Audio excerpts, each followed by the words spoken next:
Welcome to Brainish English Stories. My name is Isabel. I am 35 years old. I work in a small office. I have a quiet life. One day, a new boss came to our office. His name is Robert. He is 40 years old. He is kind and friendly. He smiles a lot. His voice is soft. He makes everyone feel happy. At first, he was just my boss. I said hello. I smiled. I went back to work. But after some time, I started to feel something. I liked talking to him. I liked hearing his voice. I felt warm when he looked at me. He asked me, "Are you okay today?" I said, "Yes, thank you."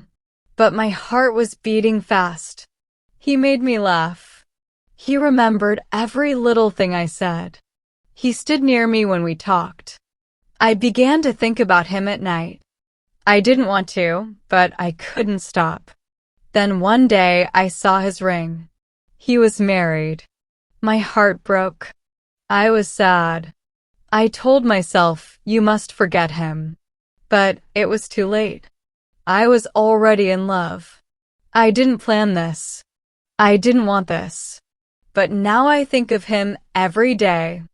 I smile at him. I talk to him. But inside, I feel pain because I know he is not mine. Every day I see Robert at work. He walks past my desk. He smiles and says, "Good morning, Isabel." I smile back and say, "Good morning." I try to look normal, but inside I feel broken. I love him, but he doesn't know my secret. No one knows. I sit in meetings with him. He looks at the screen. I look at his face. I try not to stare, but it's hard. I feel happy when I hear him talk. One day, Robert stood close to me, very close. He helped me with my computer. His hand touched mine by mistake. My heart jumped. My face felt hot. Robert said, "Are you okay, Isabel?" I smiled and said yes. But I was not okay. I wanted to cry. I knew this was wrong.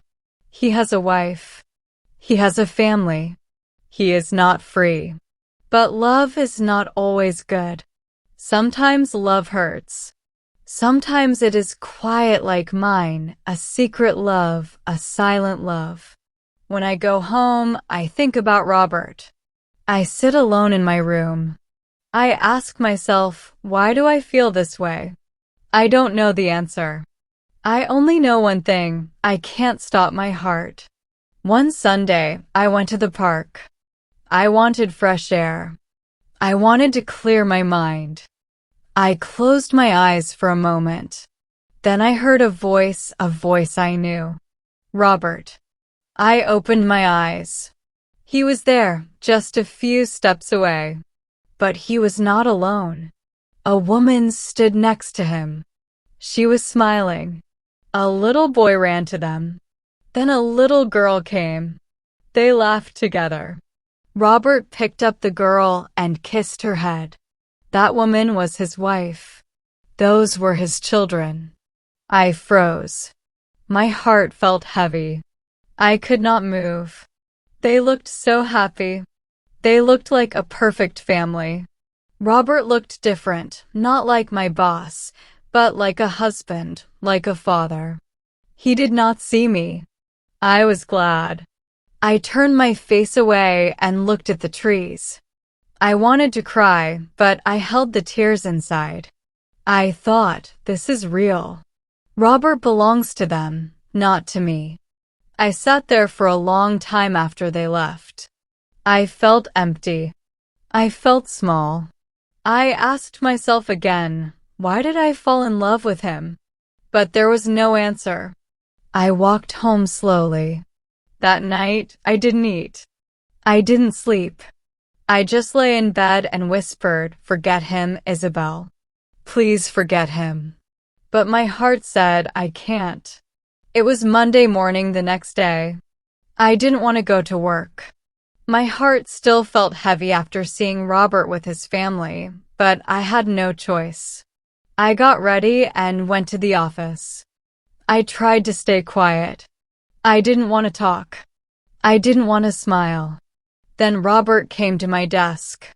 He looked at me and said, "Isabel, are you okay today? You look a little sad." I looked down and said, "I'm just tired." He sat beside me and said, "You're a good person, Isabel. You always help others. You're quiet, but strong. You're special." My heart stopped. Special. That word stayed in my head. No one ever called me that before. I smiled, but I was shaking inside. I wanted to tell him everything. I wanted to say, "I love you," but I didn't. I couldn't. He smiled at me again, then went back to his office. I sat at my desk, staring at the screen, but I couldn't work. My heart was too full. That night, I looked at myself and said, "He thinks I'm special." And then I cried. I cried because I was happy. I cried because I was sad. I cried because I knew he didn't belong to me and maybe he never would. I knew my love was real. One day after work, Robert and I stayed late in the office. We were alone. I wanted to say many things, but I was afraid. He looked at me and smiled. "Isabel," he said, "you are important to me." My heart beat fast. I looked at him. I felt scared and happy at the same time. I wanted to ask, "Do you love me?" But I said nothing. Robert spoke again. "I am married, but I like you, Isabel. You make me feel alive." My eyes filled with tears. I didn't know what to say. He said, "I don't want to hurt my family, but I can't stop thinking about you." I was confused. I was sad. I wanted to believe he would leave his family for me, but I knew it was not right. I said, "Robert, I like you too, but you have a family. I don't want to be the reason for pain." He nodded. "I understand," he said. We were quiet then. After that night, things were different. Robert and I worked together, but we didn't talk about our feelings. We kept a distance. I thought a lot about love and pain. I knew loving a married man was hard. It was full of sadness and secrets. One evening, I told myself, "Isabel, you must be strong. You must love yourself first." I decided to stop hoping Robert would leave his family. I decided to find happiness without him. It was not easy. Sometimes I still thought about him. Sometimes I still felt my heart break. But I learned that love is not just about holding someone. Love is also about letting go. I began to smile again. I started to love myself. Robert will always be in my heart. But now I am free and I am ready for a new beginning.